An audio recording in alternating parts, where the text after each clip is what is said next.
the challenge of the Yukon. On, King! On, you huskies!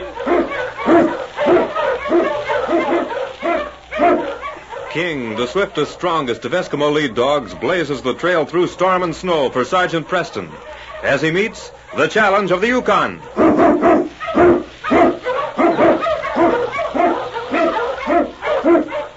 Sergeant Preston was typical of the small band of Northwest Mounted Police who preserved law and order in the Yukon during the gold rush of '98. That was the year that brought over 50,000 men swarming into the Klondike region, and the greed for gold led to frequent violence and bloodshed. But in spite of the odds against them, the force preserved a splendid record in maintaining the right. The challenge of the North was answered, and justice ruled triumphant.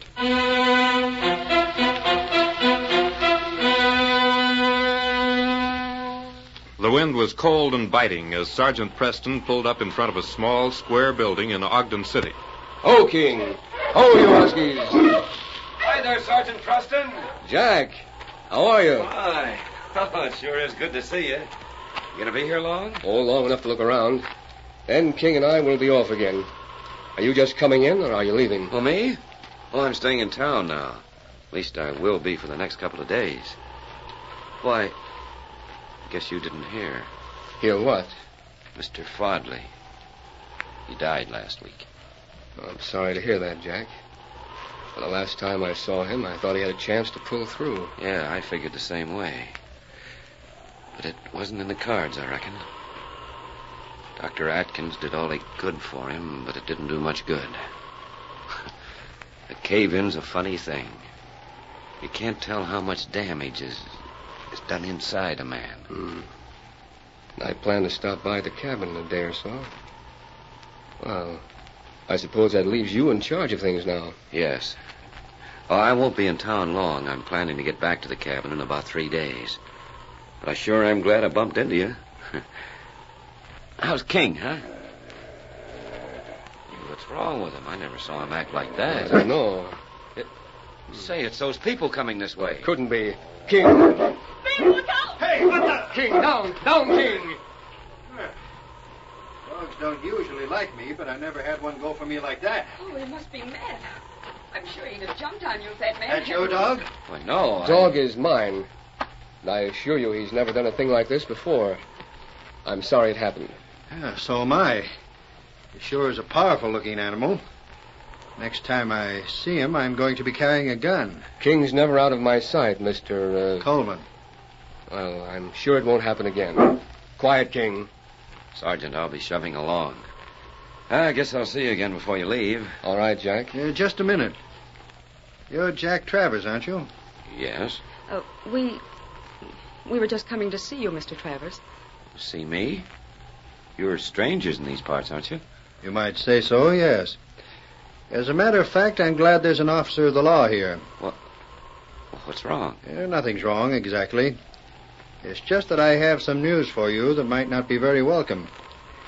You see, my client here, Miss Stone, is Abe Fodley's only surviving relative.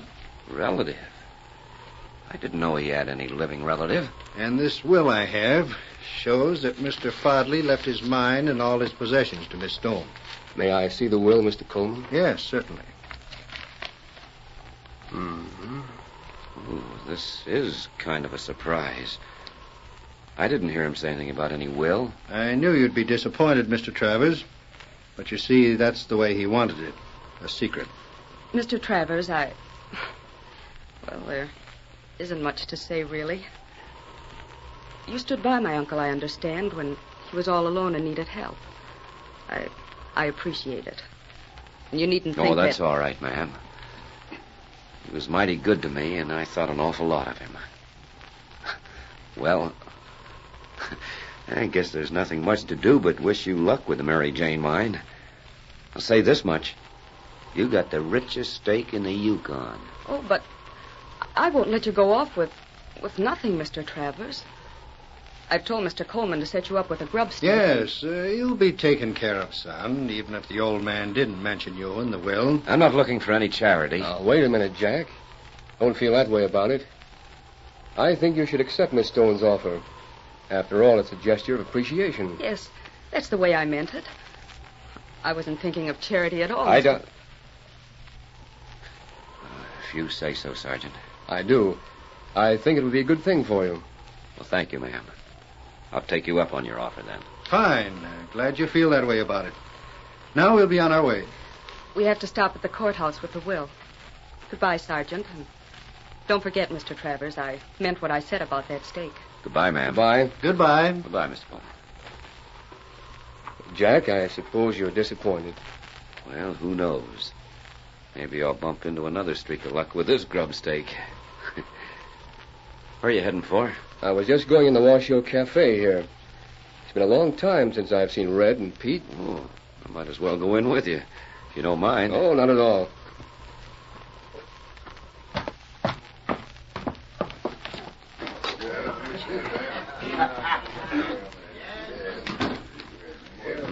Sure is crowded. Mm-hmm. Red's probably very happy.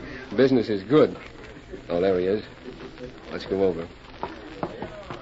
Oh, Red. Hello there. Why, Sergeant Preston is a living breathe. How are you? Fine, Red. No need to ask how you I've are. been pretty busy these last couple of days. Hi there, Jack. Hello, Red. Well, what are you going to have? I just came by to talk for a few minutes, Red. I don't know better than to offer you anything stronger than a cup of tea by this time, Sergeant. How about you, Jack? Oh, no, thanks. I'm not celebrating today, Red. No? Well, you should have been in here last night, my boy. The whole house was celebrating the best joke we've seen in a long time. What was that? Well, I don't know if you've met this Coleman fella yet here in town. Yes, we met him this afternoon. Well, last night there wasn't a sour face in the place, like I said.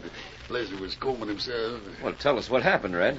Well, if you've met him, chances are you've already noticed the head of hair he's got. Well, I can't say I paid much attention to it, except that he has a lot of it.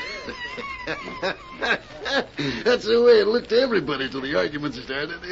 You see, Jeff O'Shaughnessy and Micah Hare was having some words over in the corner, like they do when they're playing cards, you know. Before you know it, the whole place was in an uproar. Somehow Coleman got mixed up in it. He was standing up beside the bar right where you were standing now. Glory be in the scuffle if a hair didn't come right off his head. A wig it is. He's as bald as a cue ball. Yeah, when the boys saw that, they got to laughing so hard they forgot what they were fighting about. Say, that is kind of funny. You say he was wearing a wig. That, too, as I'm standing here, ask any of the boys. Well, when we were talking to him, What's wrong, Sergeant? Oh, nothing. I'm just trying to imagine what he'd look like without that wig and the mustache he's wearing. What are you talking about? I've seen that man somewhere before, Jack. Right now, I'm trying to place him.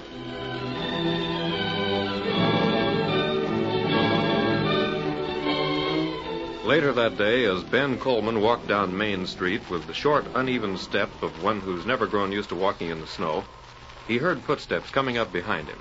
Hello, Mr. Coleman. Looks like we meet again. Yes, it does.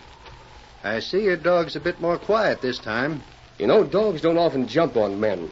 Why, you seldom hear of Yes, that's so. Why, I remember in Boulder City 7 years ago, one of the meanest-looking Malamute you ever saw nearly killed a man. In Boulder City? That's right.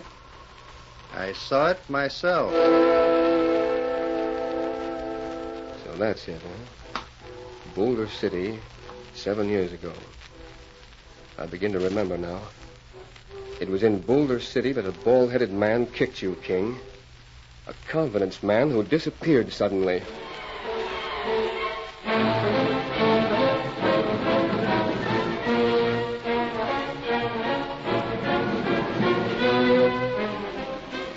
Doc Perkins looked up from the open book on the table in front of him as his sharp ears caught the sound of approaching dogs. Visitors were rare. He listened a moment. Strange.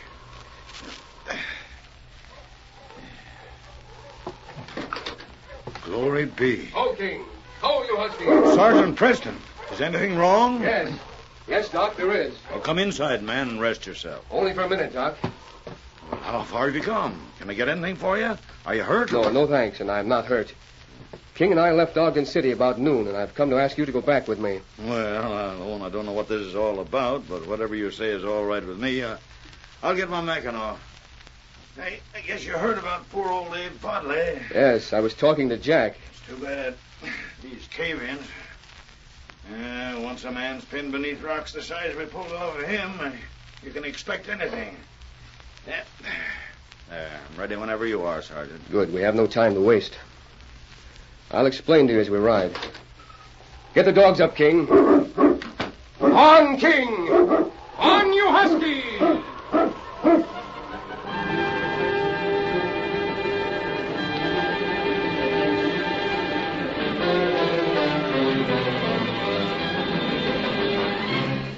The great dog King led the Mounties pack on and on, back over the trails to Ogden City.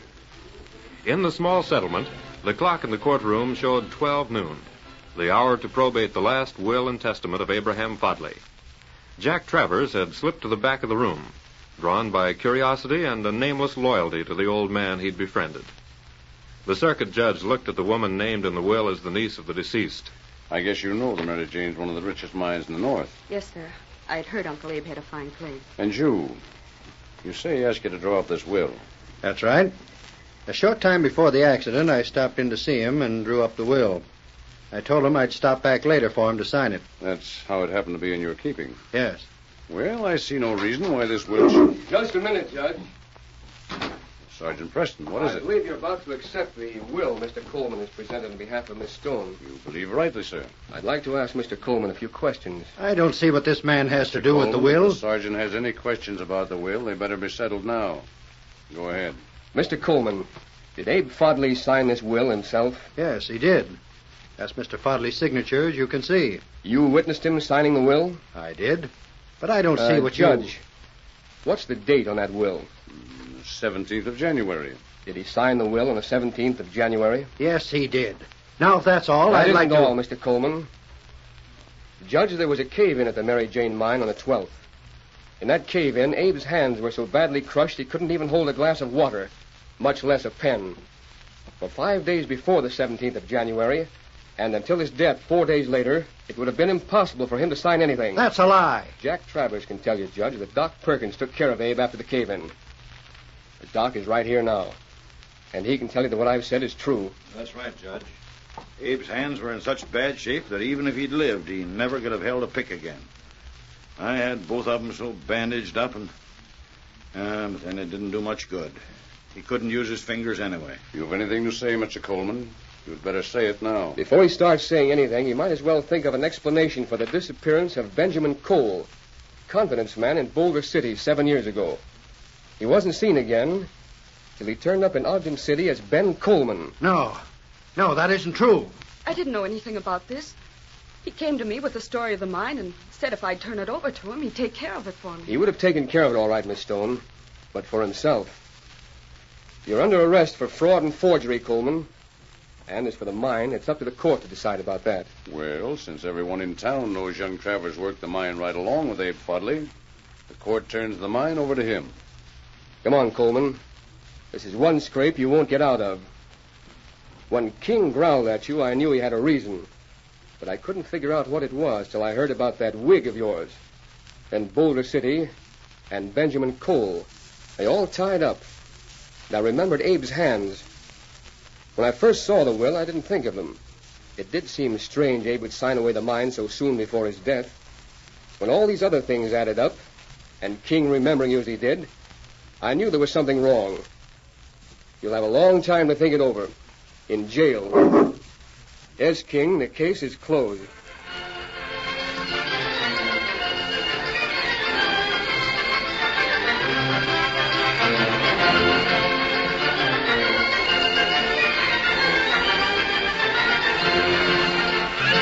Challenge of the Yukon, a copyrighted feature of the Challenge of the Yukon Incorporated, brought to you every Saturday at this time, originated in the transcription studios of WXYZ Detroit.